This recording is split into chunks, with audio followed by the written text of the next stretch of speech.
प्रशासन की तरफ से आदेश आया है कि उनके जो भी केसेस हैं उसको फास्ट ट्रैक कोर्ट में चलाया जाए और 6 महीने के अंदर उसका निस्तारण किया जाए। बात करी जाए कानपुर पुलिस की तो उनका विश्वास है कि 6 महीने के अंदर इरफान सोलंकी को इस पूरे मामले में दोषी करार दिया जाएगा, जिसमें सजा का प्रावधान 3 साल से लेकर 10 साल तक का है। इरफान सोलंकी की विधायकी 6 महीने में जा सकती है और अगर उनको दोषी पाया गया। समाजवादी पार्टी विधायक इरफान सोलंकी की विधायकी पर अब काले बादल मंडराते हुए दिख रहे हैं। दरअसल उन पर चल रहे केसेस पर प्रशासन की तरफ से आदेश आया है कि उनके जो भी केसेस हैं उसको फास्ट ट्रैक कोर्ट में चलाया जाए और 6 महीने के अंदर उसका निस्तारण किया जाए, जिसके बाद 24 फरवरी से इस पूरे मामले में ट्रायल शुरू होगा। एक महिला के प्लॉट में आगजनी के मामले में उन पर आरोप तय होंगे, जिसके बाद 6 महीने के अंदर कोर्ट को इस पूरे मामले में निर्णय सुनाना होगा। मैं इसमें माननीय मुख्यमंत्री जी का और हमारे जॉइंट सीपी साहब का, सीपी साहब का बहुत धन्यवाद देना चाहूँगा कि जिसने भी रिजवान सोलंकी के प्लॉट पर आग लगाई है, अब उसका न्याय बहुत जल्दी मिलेगा और जो भी इसमें दोषी हैं उनको सज़ा भी मिलेगी। बात करी जाए अगर कानपुर पुलिस की, प्रशासन की, तो उनकी तरफ से कहीं ना कहीं ये बात कही जा रही है कि इस पूरे मामले में जल्द से जल्द न्याय होगा और अगर कन्विक्ट होते हैं तो कहीं ना कहीं उनकी विधायकी भी जा सकती है। क्या कहेंगे?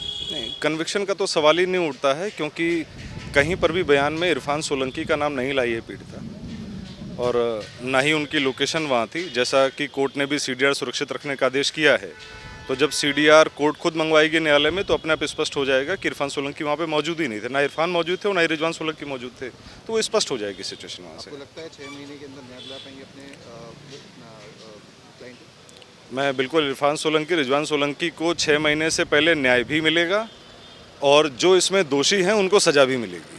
बात करी जाए कानपुर पुलिस की तो उनका विश्वास है कि 6 महीने के अंदर इरफान सोलंकी को इस पूरे मामले में दोषी करार दिया जाएगा, जिसमें सजा का प्रावधान 3 साल से लेकर 10 साल तक का है। 127/22 जाजमऊ के मामले में अदालत ने विचारण की प्रक्रिया शुरू कर दी है और 24 तारीख को अभियोगों को सूचीबद्ध किया जाएगा, लिस्टिंग ऑफ ऑफेंसेस, एंड उसके बाद विचारण की कार्यवाही निरंतर जारी रहेगी। अगले 6 महीने में हम सभी लोगों का प्रयास है कि हम लोग इस मुकदमे को उसके अंतिम जो उसका परिणाम है, जो न्यायालय जो भी राय देगी, वहाँ तक उसको हम लोग ले जाएं। सर, इरफान पे जो चार्जेस लगे हैं, अधिकतम सज़ा कितनी है उसकी? 127/22 में कई धाराएं हैं, उसमें 3 धारा IPC की धारा 327 भी है जिसमें 10 साल की सज़ा है, उसमें IPC की धारा 436 भी है, उसमें IPC की धारा 386 भी है, 120 भी है और इसके अलावा तमाम ऐसी धाराएं हैं। तो अगर हम धाराओं की बात करें तो 3 वर्ष से लेकर 10 वर्ष तक की धाराएं हैं। सर, सरकार की तरफ से क्या कोई अपील करी जाए, कोई स्पेशल वकील खड़ा करने के लिए?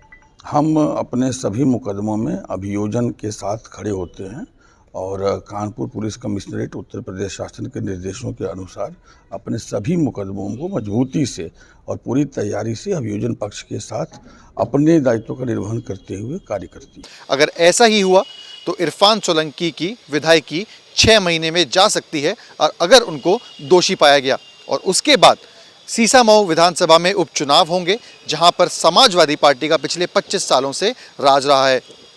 वीडियो जर्नलिस्ट अमित के साथ सिमर चावला, कानपुर।